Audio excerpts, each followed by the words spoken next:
Assalamualaikum warahmatullahi wabarakatuh. Selamat pagi anak-anakku sekalian, apa kabar? Hari ini mata pelajaran SKI kita akan belajar bab ketiga tentang Sunan Giri. Biografi Sunan Giri. Sunan Giri dikenal dengan nama Raden Paku, Prabu Satmata, Sultan Abdul Fakih, Raden Maulana Ainul Yakin, dan Jaka Samudra. Beliau berkedudukan di Desa Giri, Kebumas, Gresik.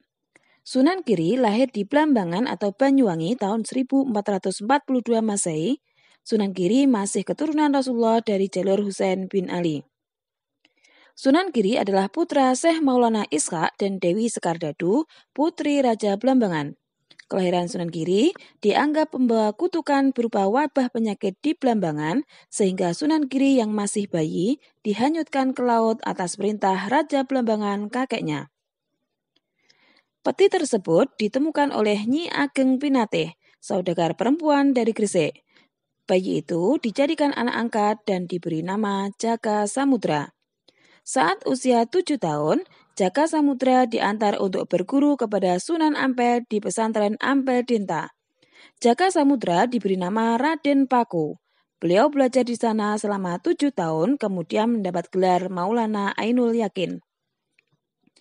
Bersama Sunan Bonang atau Makdum Ibrahim, Sunan Giri dikirim oleh Sunan Ampel untuk mendalami ajaran Islam kepada Maulana Ishaq di Samudra Pasai. Setelah beberapa tahun berguru kepada Maulana Ishaq, Sunan Giri diperintahkan untuk kembali ke Jawa, mengembangkan Islam dan mendirikan pesantren di tempat yang tanahnya sama dengan tanah yang diberikan. Pesantren tersebut terletak di perbukitan Desa Sidomukti, Kebumas, Gresik. Dalam bahasa Jawa, Giri artinya gunung. Karena itulah, beliau dikenal dengan sebutan Sunan Giri. Sunan Giri menikah dengan Mas Murtosiah, putri Sunan Ampel. Pesantren itu kemudian berkembang menjadi salah satu pusat kekuasaan yang disebut Giri Kedaton. Sunan Giri wafat di Desa Giri, Kebumas, Gresik. Sunan Giri dimakamkan di Dusun Kedaton, Desa Giri Gajah, Gresik. Pada gapura makam tertulis tahun 1505 Masehi, yang mengartikan tahun pembangunan gapura. Sejarah perjuangan Sunan Giri. 1. Bidang politik. Keberadaan Sunan Giri sebagai penguasa politik tercermin dari gelarnya Prabu Satmata. Prabu adalah gelar raja di Jawa, Satmata adalah julukan lain Dewa Siwa. Keberadaan Sunan Giri sebagai penguasa ditandai dengan dua tempat utama, yaitu Bangsal dan Puri. Bangsal adalah pusat kekuasaan raja, yaitu berupa komplek tempat raja menjalankan tugasnya sebagai pemimpin sekaligus memegang otoritas hukum dan keagamaan. Puri adalah kediaman atau komplek tempat tinggal raja dan keluarganya. Sunan Ampel menyebut kedudukan ganda Sunan Giri sebagai Noto dan Pandito atau Pandito Ratu. 2. Bidang pendidikan. Sunan Giri tidak hanya mengembangkan sistem pesantren, namun juga mengembangkan sistem pendidikan masyarakat yang terbuka dengan menciptakan jenis permainan anak, seperti jelungan, jamuran, gendi-gerit, serta tembang permainan anak seperti padang bulan, jor, gula ganti, dan cublak suweng.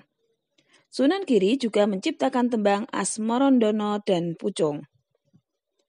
3. Bidang seni. Sunan Giri melakukan perubahan pada seni wayang dengan menambah hiasan pada tokoh wayang, seperti kelat bahu, gelang keroncong, anting, badong, zamang.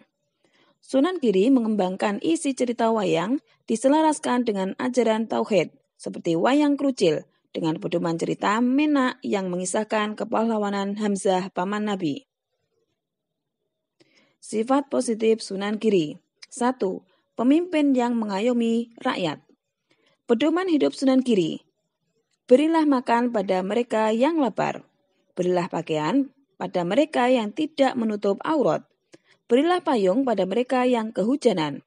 Berilah tongkat pada mereka yang buta. 2. Seorang seniman kreatif. 3. Santri yang cerdas, tekun, dan ulet. 4. Toleran dan bijak dalam berdakwah. Demikian tadi anak-anak, sedikit penjelasan tentang Sunan Giri. Mudah-mudahan anak-anak paham. Untuk lebih jelasnya, anak-anak bisa membaca di bukunya masing-masing. Untuk tugasnya hari ini, silahkan dikerjakan Romawi 1, nomor 1 sampai 10. Selamat belajar. Assalamualaikum warahmatullahi wabarakatuh.